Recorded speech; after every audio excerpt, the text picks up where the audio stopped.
নমস্কার, আপনারা দেখছেন সুদর্শন বাংলা। আমি আপনাদের সঙ্গে সঙ্গীতা ঝা। হাওড়া জেলার ডোমচুরের ফকিরপাড়ায় ঘটেছে এক ভয়াবহ ঘটনা, যা অত্যন্ত চাঞ্চল্যকর। শুনলে গা শিউরে উঠবে।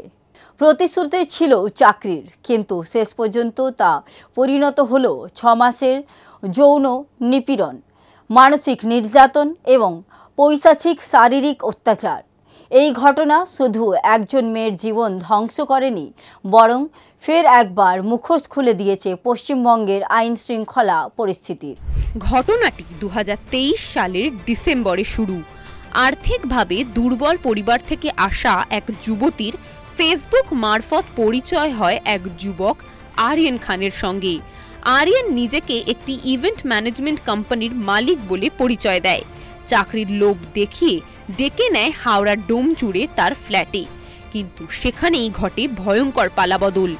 যুবতীকে ফ্ল্যাটে আটকে রেখে শুরু হয় শারীরিক ও মানসিক নিপীড়ন। তার শরীরে সিগারেটের ছ্যাঁকা, লোহার রড দিয়ে মারধর, এমনকি তার গোপনাঙ্গে লোহার রড ঢোকানোর মতো পৈশাচিক অত্যাচারও চালানো হয় বলে অভিযোগ। শুধু তাই নয়, তাকে জোর করে নগ্ন ভিডিওতে অভিনয় করানো হয় এবং বার ডান্সেও পাঠানো হয়। এই নরক যন্ত্রণা চলে টানা 6 মাস।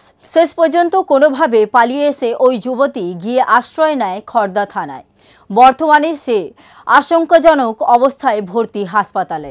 পুলিশি তদন্তে উঠে এসেছে এই পুরো ঘটনার পেছনে রয়েছে মা ছেলের জুটি, শ্বেতা খান ও তার ছেলে আরিয়ান খান। শ্বেতা ওরফে ফুলটুসির বিরুদ্ধে একাধিক অভিযোগ রয়েছে, এমনকি তার প্রাক্তন স্বামীও তীব্র অভিযোগ এনেছে তার বিরুদ্ধে। তার প্রাক্তন স্বামী অভিযোগ করেছে, সম্পত্তির লোভে বিয়ে করে প্রথমে বাড়ির দলিল নিজের নামে করান শ্বেতা, পরে পরিবারের ওপর শুরু করেন মানসিক ও শারীরিক অত্যাচার। এমনকি নিজেরই বোনকে জোর করে নাবালক ভাইয়ের সঙ্গে বিয়ে দেন, যার জেরে সেই তরুণী আত্মহত্যা করে।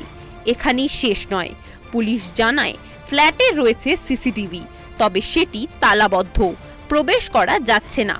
পুলিশ যদি অনুমতি না পায়, তাহলে আদালতের নির্দেশে তালা ভেঙে প্রবেশ করবে। অভিযুক্তরা এখন পলাতক। পুলিশ গঠন করেছে বিশেষ টিম। হাওড়া ও ব্যারাকপুর পুলিশ যৌথভাবে চালাচ্ছে তল্লাশি। ফকিরপাড়া সহ আশেপাশে সিভিল ড্রেসে পুলিশ মোতায়েন করা হয়েছে। এই খবর প্রকাশ্যে আসতেই এই ঘটনার তীব্র নিন্দা করেছেন বিজেপি নেতা সুকান্ত মজুমদার। নিজের এক্স হ্যান্ডেলে পোস্ট করে তিনি প্রশ্ন করেছেন, এই রাজ্যে নারী কোথায় নিরাপদ? মমতা বন্দ্যোপাধ্যায়ের শাসনে আরও একটি ভয়ানক ঘটনা। একটি মেয়ের ওপর 6 মাস ধরে চালানো হয় পৈশাচিক অত্যাচার। এই মেয়েটি আজ মৃত্যুর সঙ্গে লড়ছে, আর পশ্চিমবঙ্গ পুলিশ ব্যস্ত তৃণমূল নেতাদের বাঁচাতে। এখন প্রশ্ন, পশ্চিমবঙ্গে এই আইন শৃঙ্খলা কি একদমই শেষ হয়ে গেছে? এত সাহস কার ভরসায় পায় এমন অপরাধীরা? আর সবচেয়ে বড় প্রশ্ন এ ওঠে যে, যেখানে পশ্চিমবঙ্গের মুখ্যমন্ত্রী একজন মহিলা, সেখানে মহিলাদেরই সুরক্ষা দিতে ব্যর্থ প্রশাসন। একজন মহিলা মুখ্যমন্ত্রীর শাসনে এমন নারকীয়তা কেন ঘটেছে বারবার? দেখতে থাকুন সুদর্শন বাংলা। জয় হিন্দ।